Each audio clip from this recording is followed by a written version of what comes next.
Good day everyone! Welcome to Wendra's mini vlog. Have you heard the story about the boy who cried wolf?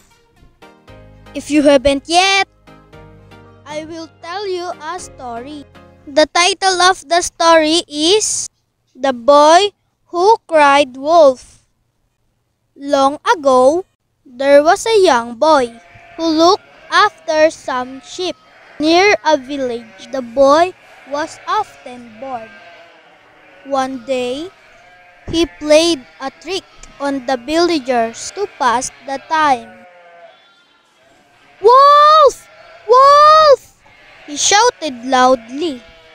The villagers came running up the hill to save the sheep. However, when they got there was no wolf. The boy laughed at them. "Ha ha ha ha! I trick you," he said.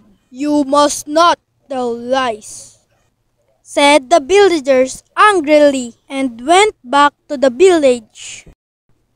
Soon, the boy was bored again. He thought for a minute and shouted, "Wolf! Wolf!"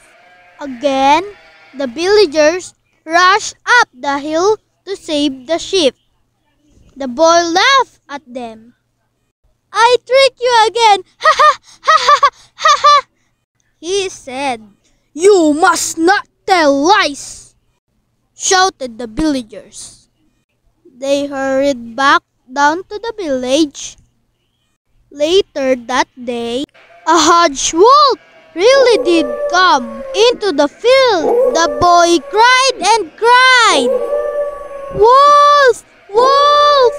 This time, the villagers didn't believe the boy.